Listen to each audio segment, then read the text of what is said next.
Hello, everybody. Thanks for coming out and seeing us today. And thanks to all the people at the back. Hello.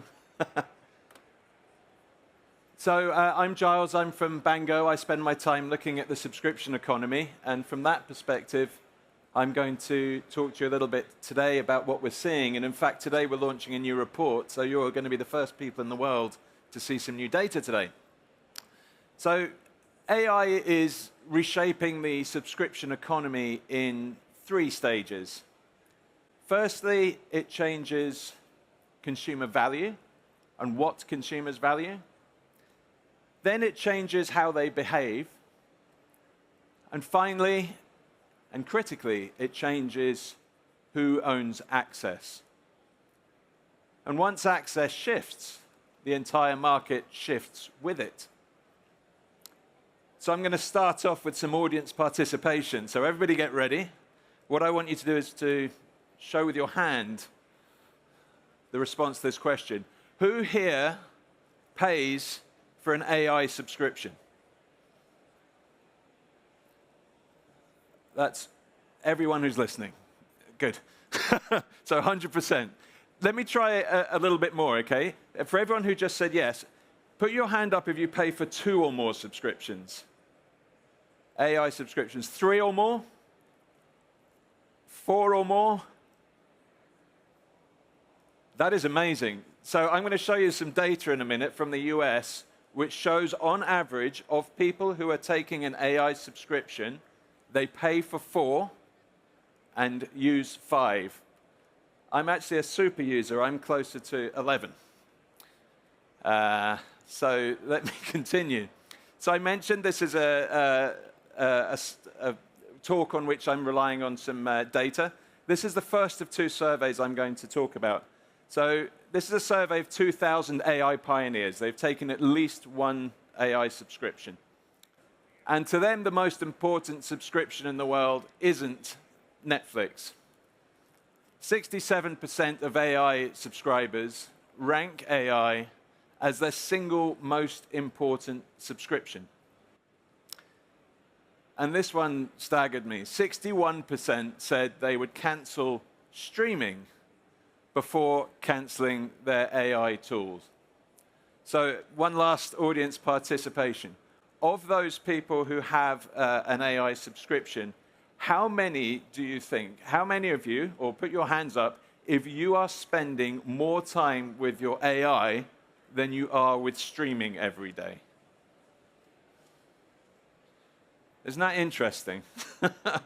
How things have changed, right? ChatGPT is about 4 years old, so there's a fundamental shift in perceived value going on. AI, though, isn't entertainment. It's becoming infrastructure. And this isn't early adoption, as we've just seen in the room. 61% of our respondents are using AI every single day. In the US, the average monthly spend is $66. 77% are saying AI is essential to everyday life. So this isn't about experimentation. That's becoming a dependency. Now, here's where it becomes relevant to telcos. Of our respondents, 77% want their AI subscription bundled. 75% want 1 single monthly bill. And 74% want AI included in their mobile contract. Now, the reason I was lingering on streaming subscriptions earlier is because that has always been the predominant subscription that was bundled by telcos. This data suggests a shift. So consumers are asking for orchestration, not more apps, not more logins, but one relationship. So this is stage 1. This is AI changing value. And now we move on to stage 2. Once AI becomes embedded, our behavior shifts. Discovery used to exist inside an app. Now it starts with a request. What should I watch? What should I cancel? Find me the cheapest option. When the question moves away from the app, control starts to shift and move with it. And this isn't theoretical. Consumers are already outsourcing their decisions. And once the customer stops choosing manually and access shifts from app to agent, 20% would let AI subscribe, manage, and unsubscribe for them, which rises to 40% with Gen Z. If you look in our data, pretty much all of these stats for Gen Z are almost double. Over a third would prefer a single AI interface for all of their content. And 28% rely on recommendations rather than searching. I did this myself with a wine list yesterday. I uploaded an image of the wine list to Gemini, asked it which one I should choose. Try it. So this might sound incremental, but it isn't. Because the moment customers stop choosing manually, the access layer shifts. And when behavior shifts, distribution shifts.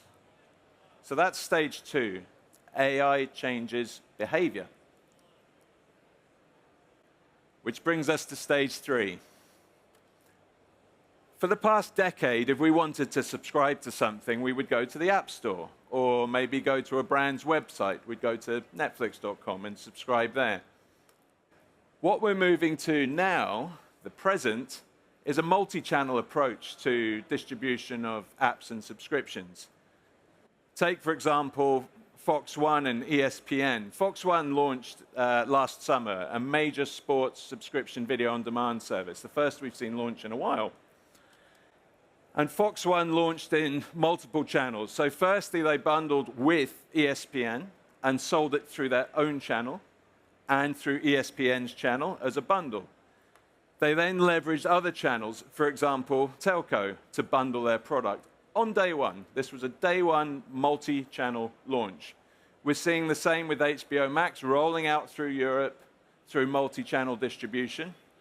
We saw Sky Super Bundle last week, including Netflix, HBO Max, and others. So we're seeing this shift already from what was a direct-to-consumer only play to now a multi-channel play. But of course, when agents get involved, we're going to see this shift even further. If you're not visible in this new indirect world, if agents can't find you and see your subscription brand, then you're going to lose. So when agents start handling discovery, billing, and switching, subscriptions become mediated. And mediated markets behave very differently. Access moves. It moves away from the app and towards the layer that aggregates, recommends, decides. And once access moves, the center of gravity in the market moves with it. And this is where things get very simple. There are only two roles in the next phase.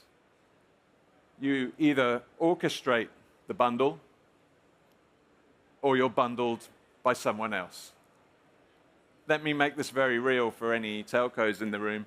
Imagine a customer saying, switch me to the best 5G plan in my area. And the agent moves them. Without ever opening your app, no browsing, no brand comparison, no upsell opportunity. Just an automated decision. That's what mediated distribution looks like. Some companies become the operating layer, others become ingredients. And once you become an ingredient, switching becomes easier. Differentiation becomes harder. Margins compress. And that's the shift. Now here's the opportunity. Don't worry. Telcos already sit at the center of it. Identity, billing, connectivity, long-term customer relationships. You already manage complexity for millions of customers. If AI is becoming the interface, telcos can become the operating layer behind it, not fighting the agent, powering it, not losing the bundle, orchestrating it. 5 years from now, customers won't remember how they bought it. They won't remember which network delivered the bandwidth. They will remember the interface. If AI becomes the front door to digital life, then whoever owns that front door owns the access. And whoever owns the access shapes the relationship. AI changes value. AI changes behavior. AI changes access. Markets organize around access. So when AI becomes the interface, are you building the front door, or are you letting someone else stand in it? So if this conversation resonates with you, please download this, which is launching in the wide world this very moment. So you are the first to hear it. Please come and see Bango. We're just outside Congress Square 40. It's been my great pleasure to stand in for those who couldn't make it, who we're thinking about today. So thank you very much for having me.